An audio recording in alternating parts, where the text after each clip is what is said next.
The silence in that upper room was different that morning. It was not the quiet of an empty house, though the room was indeed vacant. It was not the stillness that comes before dawn, though the sun had barely begun its climb over the Mount of Olives. It was something more difficult to name. A silence that seemed to hold its breath, a quiet so thick you could almost touch it, as if the very walls knew what was about to unfold within them and were waiting, trembling, for history to arrive at their doorstep. This was the morning before Passover in the year 33 Anno Domini, and this room, this simple upper chamber in Jerusalem, was about to become the most important room in the entire world. What happened here in the hours before anyone arrived would set the stage for the most significant meal in human history. To understand what made this room so extraordinary, you need to understand the city that surrounded it. Jerusalem in the year 33 was not a city at rest. During Passover week, its normal population of roughly 80,000 inhabitants would swell to nearly 200,000. Pilgrims from every corner of the Roman Empire crowded its narrow streets. Galileans with their distinct northern accents mixed with Jews from Alexandria who spoke Greek as their first language. Pharisees in their elaborate phylacteries brushed shoulders with common fishermen. The wealthy and the desperate, the devout and the curious, all converged on this ancient city for the most sacred week of the Jewish calendar. But on this particular morning, in this particular room, there was no one. Not yet. The disciples had not arrived. Jesus had not yet climbed those stairs. The bread had not yet been broken, the wine not yet poured. And yet, if you could have stood in that empty chamber in those early morning hours, you would have felt it. The weight of what was coming. The gravity of divine appointment pressing down on that space like an invisible hand. The room itself was typical of upper chambers in Jerusalem homes of that era. These were not bedrooms in the way we think of them today. They were large, open spaces built on the flat roofs of houses, accessible by an external staircase. The wealthy and the middle class in Jerusalem often constructed these upper rooms as places for guests, for important gatherings, for celebrations. They were considered places of honor. When you invited someone to your upper room, you were showing them respect, giving them the best you had to offer. This particular upper room belonged to a man whose name has been lost to history, though tradition has tried to preserve it. Some ancient texts suggest it belonged to the mother of John Mark, the young man who would later write one of the Gospels. Others propose it was the home of Nicodemus or Joseph of Arimathea, secret followers of Jesus who had the means to provide such a space. But the Bible itself does not give us the owner's name. What it does tell us is that Jesus knew exactly where it was, that arrangements had been made, and that when his disciples went to find it, they would encounter a man carrying a water jar, an unusual sight since women typically carried water, and they were to follow him. Stand in that room in your mind now. It is early morning. The stone walls are cool to the touch. The floor is swept clean, as it would have been prepared for Passover guests. There is a low table, or perhaps several small tables, that would later be arranged in a U-shape for the meal. The Roman style of reclining at meals was beginning to influence Jewish customs, at least among those who could afford it, so there would have been cushions arranged around these tables. The room would have been large enough to accommodate 13 men comfortably, probably measuring around 20 by 30 feet, with a ceiling high enough to allow a man to stand upright without ducking. The windows, small openings in the wall without glass but perhaps with wooden shutters, were positioned to catch the evening breeze. In a few hours, as afternoon turned to evening, those windows would frame a view of Jerusalem's rooftops, the golden stones glowing in the setting sun. But now, in the early morning, they let in only a pale, tentative light that made the shadows in the corners seem deeper, more substantial. What was happening in Jerusalem at this exact moment, while this room sat empty and waiting? The city was already awake. In the temple, just a short walk from this upper room, the morning sacrifice was being prepared.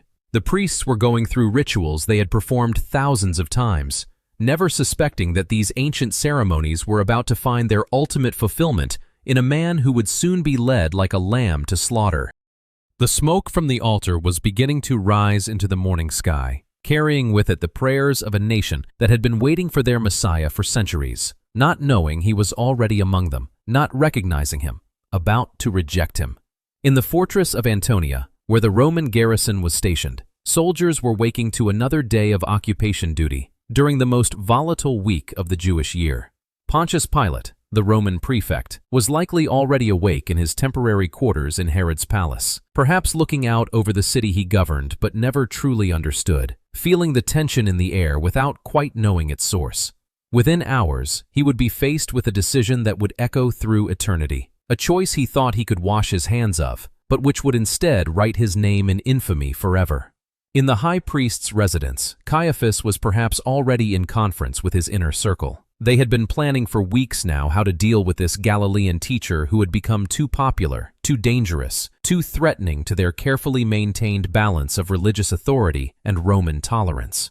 They knew Passover week was the perfect time. With the crowds, with the heightened emotions, with the Roman soldiers on high alert, they could move against Jesus and justify it as maintaining order. They had no idea they were playing exactly the role that ancient prophecies had written for them.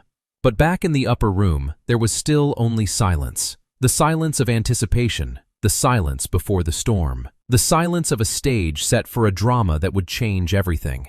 Think about what this room represented in the broader story of Scripture. Upper rooms held significance throughout the Bible. It was in an upper room that Elijah raised the widow's son from the dead. It was often in upper rooms that prophets received their visions and revelations. Upper rooms were places set apart, elevated above the common traffic of daily life, closer to heaven both literally and symbolically. This upper room would continue that tradition. It would be the site of the Last Supper, yes, but also, 50 days later, it would be where the Holy Spirit would descend at Pentecost, where the church would be born in fire and wind and supernatural linguistic ability.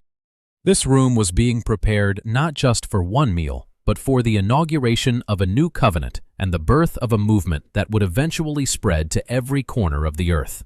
The preparation of the room itself would have been significant. In Jewish tradition, preparing for Passover was not a casual affair. Every trace of leaven had to be removed from the house. This was both practical, since Passover required unleavened bread, and deeply symbolic. Leaven represented sin, corruption, the old way of life that puffed up with pride. The removal of leaven was a picture of purification, of starting fresh, of humility before God. The owner of this house, whoever he was, would have conducted the traditional search for leaven the night before, going through every room with a candle, looking in every corner, sweeping everything out. This upper room would have been scoured clean. It was ready, pure, set apart. And in those morning hours, while the room sat empty, while the city bustled below, while religious and political leaders made their plans, while pilgrims continued to stream through the city gates, while merchants set up their stalls and children played in the streets, and mothers prepared their Passover meals, this room waited. It waited with a patience that only inanimate things can have, a patience that does not know it is waiting, but simply exists in the moment, unaware that it is about to become holy ground, because that is what this room would become, holy ground. Not because of anything inherent in the stones or the wood or the space itself, but because of what would happen here, because the Son of God would sit here, because he would take bread in his hands, the same hands that had formed Adam from dust, the same hands that had carved commandments in stone, the same hands that had touched lepers and blessed children and calmed storms. And he would break that bread and say, "This is my body, given for you." Because he would take a cup of wine, the fruit of the vine that he himself had created when he spoke the world into existence, and he would say, "This is my blood of the new covenant, poured out for many for the forgiveness of sins." The theological weight of what was about to happen in this room is difficult to overstate. For 1,500 years, since the night of the first Passover in Egypt, when the blood of lambs on doorposts saved the Israelites from death, the Jewish people had been celebrating this feast.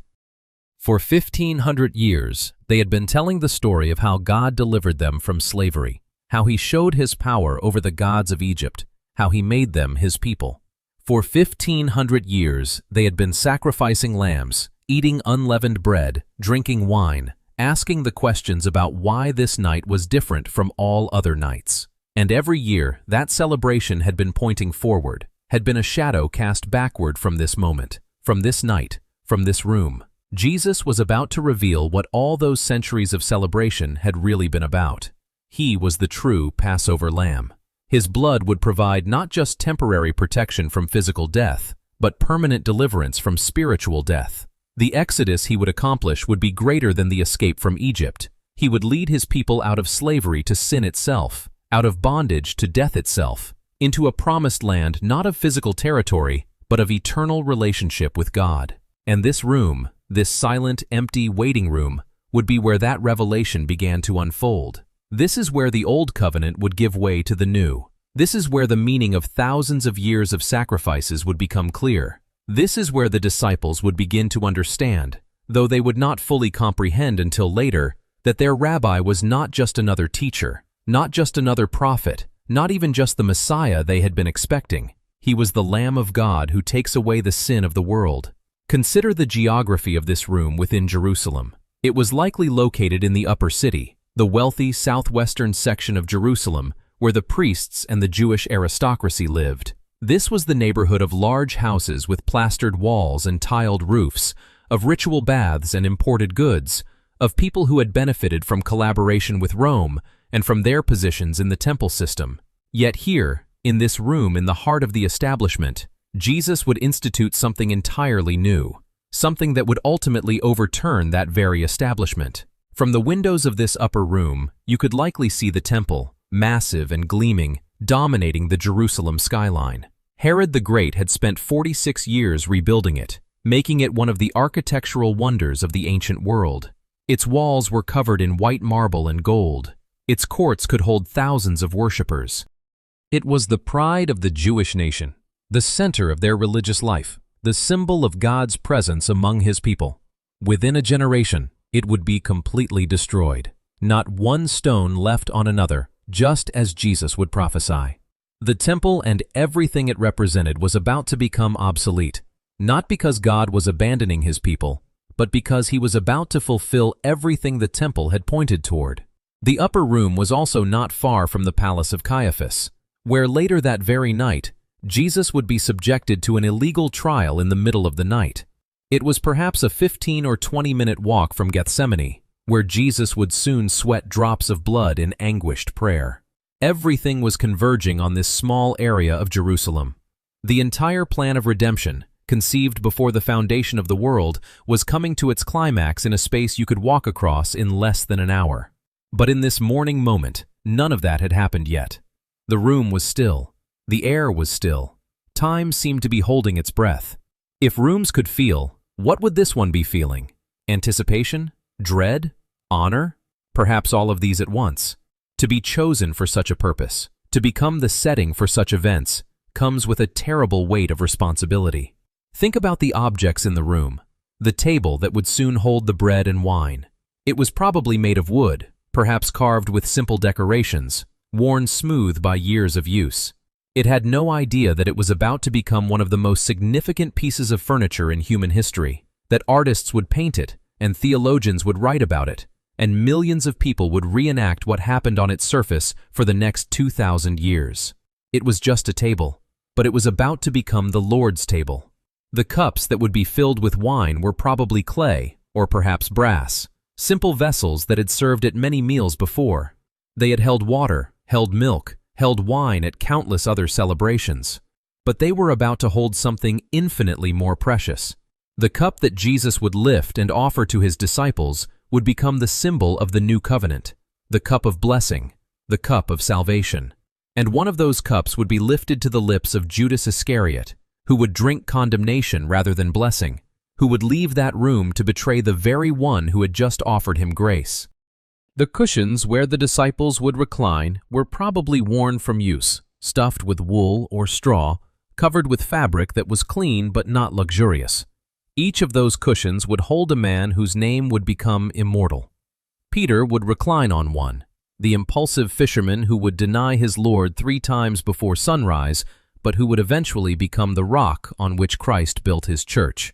John would recline on another, the beloved disciple who would lean against Jesus' chest and who would live long enough to receive the revelation and write it down for future generations. James, Andrew, Philip, Bartholomew, Matthew, Thomas, James, son of Alphaeus, Thaddeus, Simon the Zealot, and Judas Iscariot. Each would have their place, each would hear the words of Jesus, each would be offered the bread and the cup, and each, except one, would become part of the foundation of a movement that would turn the world upside down. The early morning light continued to strengthen, pushing back the shadows in the corners of the room. Somewhere in the city, Jesus was already awake, was perhaps already praying, already preparing himself for what lay ahead. He knew this would be his last day of freedom before his arrest. He knew that within 24 hours he would be dead. He knew that he was about to drink a cup far more bitter than the Passover wine, the cup of God's wrath against sin, a cup he would drain to the very dregs so that we would never have to taste it. Did he think about this upper room as he prayed that morning? Did he picture the faces of his disciples gathered around the table? Did he think about the words he would say, the bread he would break, the wine he would pour? Or was his mind already in Gethsemane, already on Golgotha, already in the tomb and beyond it to resurrection morning? We cannot know his thoughts, but we know his heart. We know that he loved his own who were in the world, and he loved them to the end. We know that everything he was about to do, he would do for love. The silence in the upper room continued. No footsteps on the stairs yet, no voices, no preparation sounds, just the quiet breathing of the city waking up around it. But the silence was not empty. It was full of purpose, full of destiny, full of the convergence of divine plan and human history.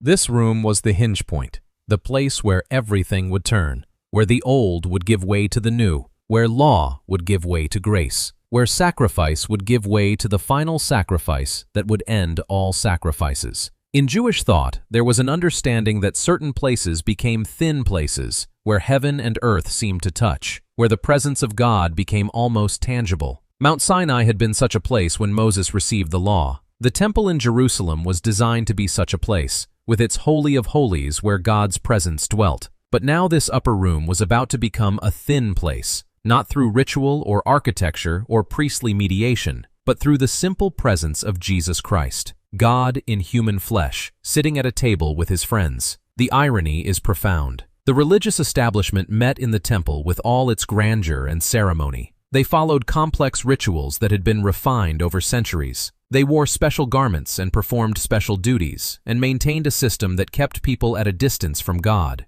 that made access to the divine dependent on mediators and sacrifices and rules. But here, in this simple room, the true high priest was about to gather with ordinary men and offer them direct access to the Father. Here, without any of the trappings of religious ceremony, the most sacred moment in history was about to unfold. What were the disciples doing at this moment, while the room waited for them? Peter and John had been sent ahead to make preparations, so they were probably already in Jerusalem, already at work. But the others? They were likely still in Bethany, perhaps at the home of Mary, Martha, and Lazarus, where Jesus had been staying during this week. Were they talking among themselves, speculating about what would happen next? Did they sense that something significant was coming? Or did they think this would be just another Passover, albeit one celebrated with their beloved teacher? They had been with Jesus for 3 years now. They had seen him heal the sick, give sight to the blind, cast out demons, raise the dead. They had heard him teach with authority unlike any rabbi they had ever encountered. They had watched him confound the religious leaders with his wisdom and his courage. They had begun to believe, truly believe, that he was the Messiah, the long-awaited deliverer who would restore the kingdom to Israel. But they still did not understand what kind of kingdom he was establishing, or what kind of deliverance he was about to accomplish. They thought the climax of the story would be Jesus overthrowing the Romans and taking his rightful place on David's throne in Jerusalem. They could not imagine that the climax would instead be Jesus hanging on a Roman cross, crowned with thorns instead of gold, reigning from wood instead of from a palace. They expected triumph. They were about to witness what looked like devastating defeat, not understanding that this defeat was actually the greatest victory in history, that through death, Jesus was defeating death itself. And this upper room, still silent, still waiting, would be where their expectations would begin to shatter, where Jesus would start trying to prepare them for what was coming, though they would not truly understand until after the resurrection, where he would wash their feet, taking the role of a servant, trying to show them that his kingdom operated by completely different rules than any kingdom they had ever known, where he would tell them that one of them would betray him, sending shock waves through the group, making each of them question themselves, wonder if they were capable of such treachery. The room had no idea what emotions it would contain in just a few hours. The confusion when Jesus began washing feet, the discomfort as he spoke of betrayal, the shock when Judas left, the concern as Jesus kept talking about going away, the protest when he predicted Peter's denial, the fear as he spoke of persecution and hatred from the world, but also love, so much love. The love of Jesus for these men who had followed him, who had left everything for him, who would soon scatter and flee, but who would eventually become the foundation of his church. The love between the disciples themselves, forged through 3 years of traveling together, learning together, growing together. This upper room would witness the longest recorded teaching of Jesus in the Gospels. After the meal, Jesus would speak for hours, and John would preserve those words in chapters 13 through 17 of his Gospel.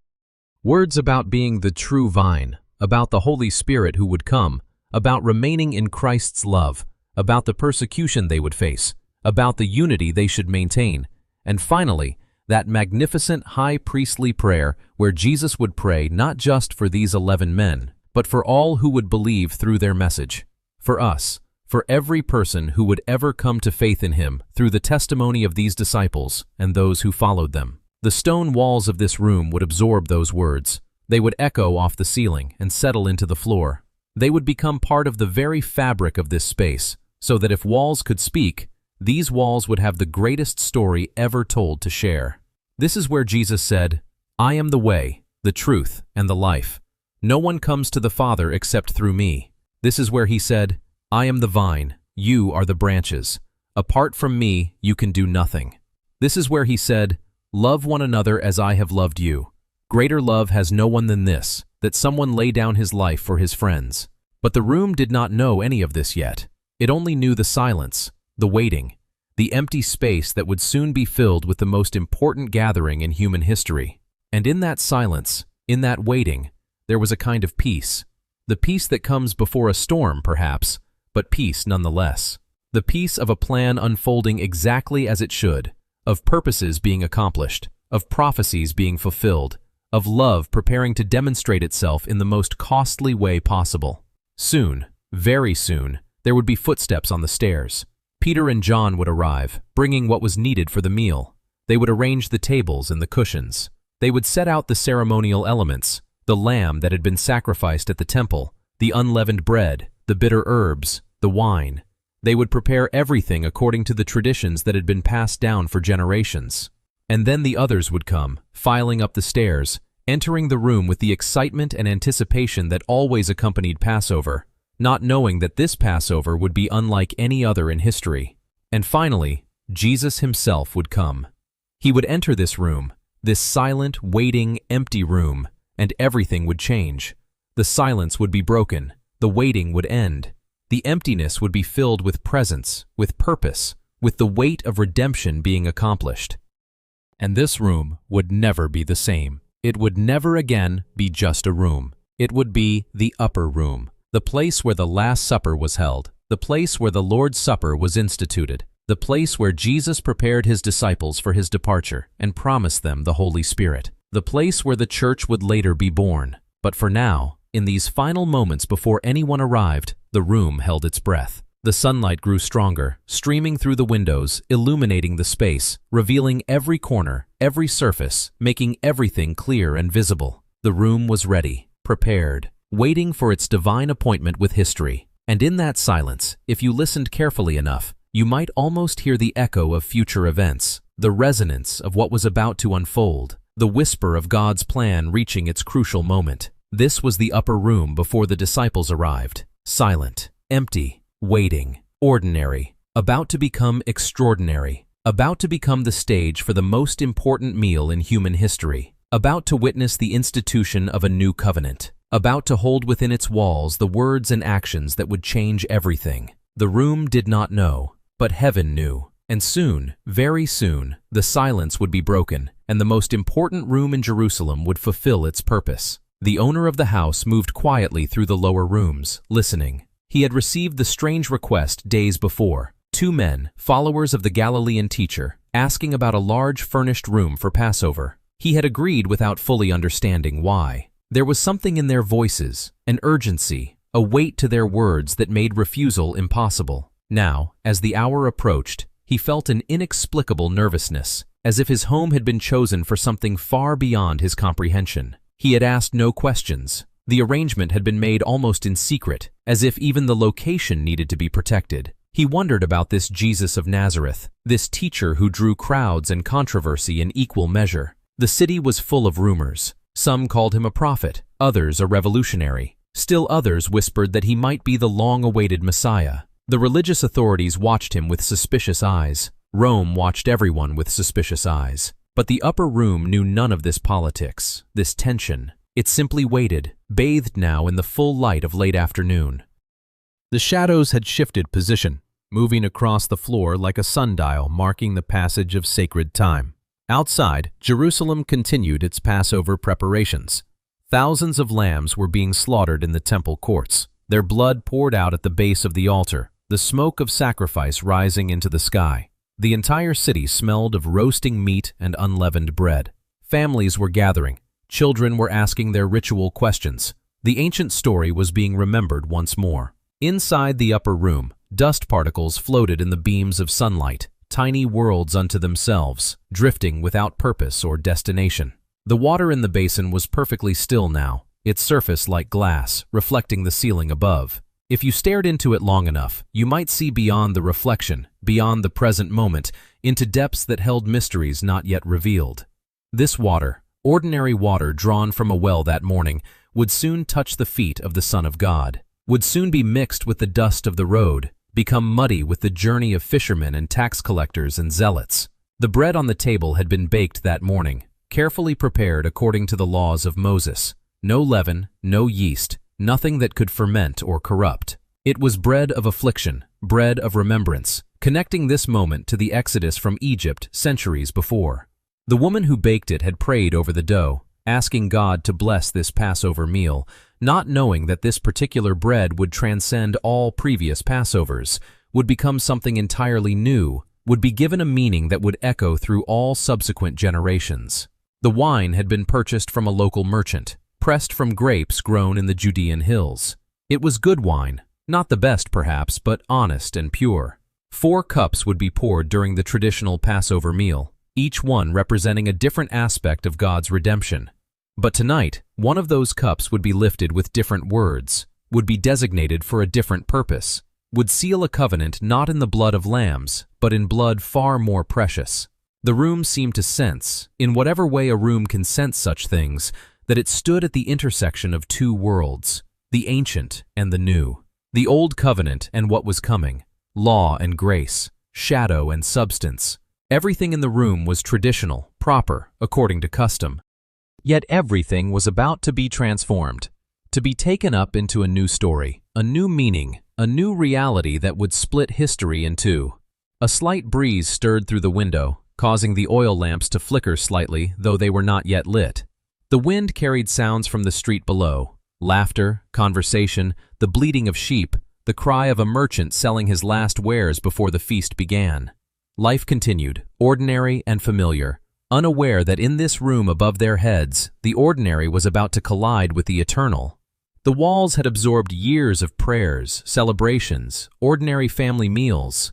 Now they would absorb different words, words about betrayal and sacrifice, words about love and commandment, words about going away and coming back, words about the Father and the Son and the Spirit, words that would be recorded, translated, preached, sung, meditated upon, argued over, died for.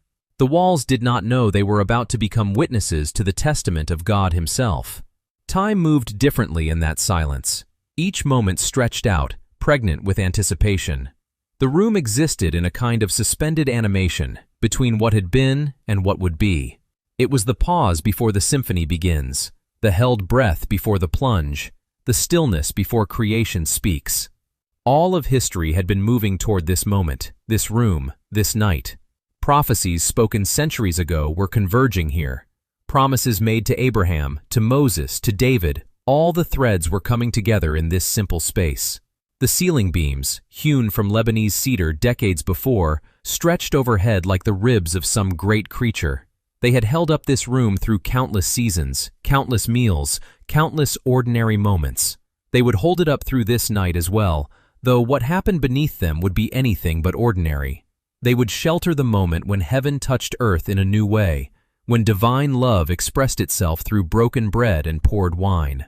In the corner, near the window, a small spider worked on its web, patient and methodical. It knew nothing of theology or redemption, yet even in its simple labor there was a kind of parable. The careful weaving, the intricate pattern, the strength hidden in something so fragile. All of creation, even the smallest parts, reflected something of the Creator's nature.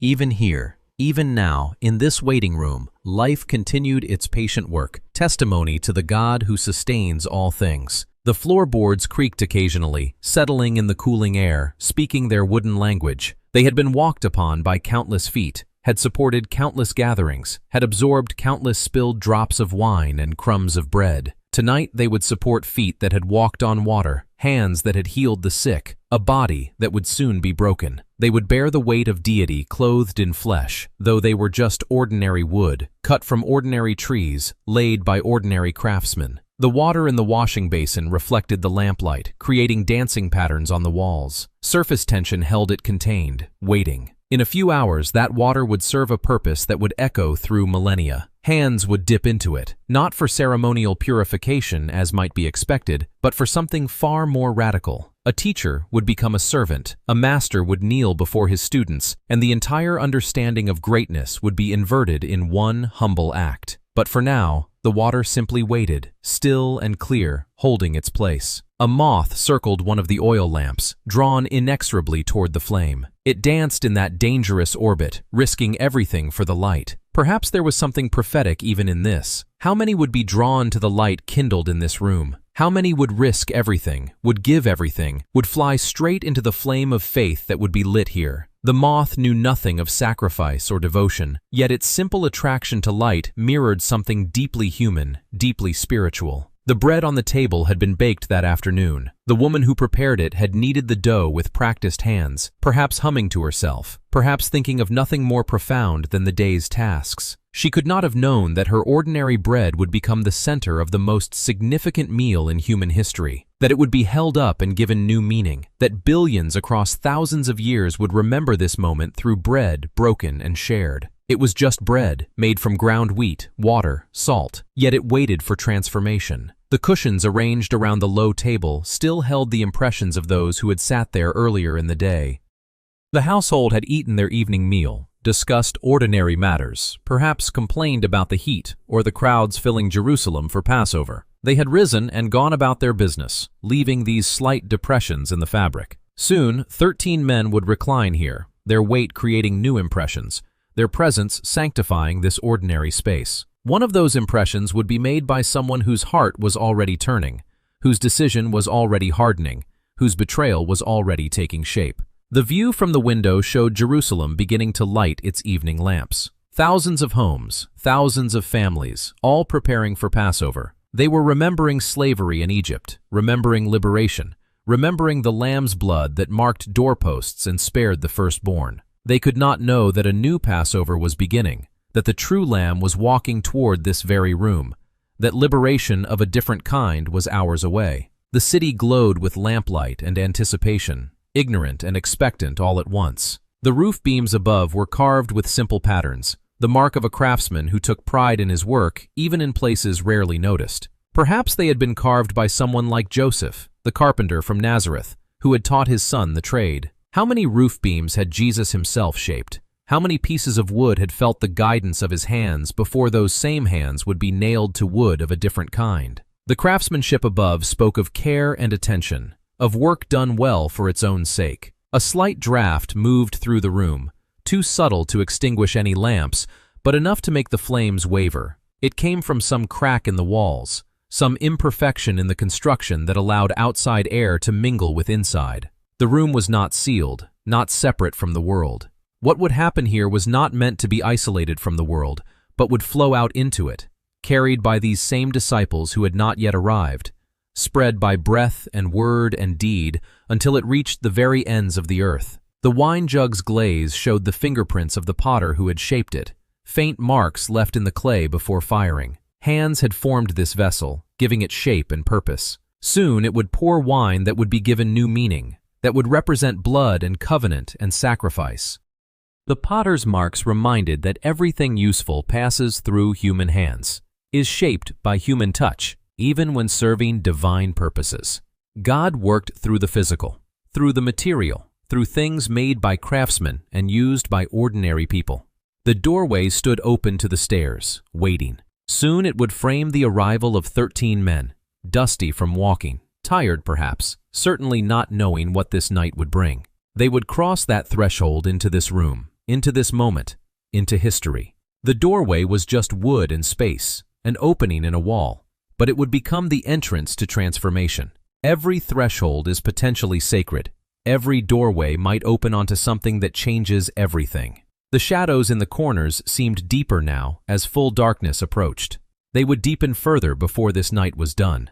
There would be shadows in Gethsemane, shadows in a courtyard where a servant girl asked questions, shadows on a hill shaped like a skull. But for now, they were just ordinary shadows, the natural result of light blocked by solid objects. Even shadow served its purpose, defining light, giving depth, creating texture and dimension.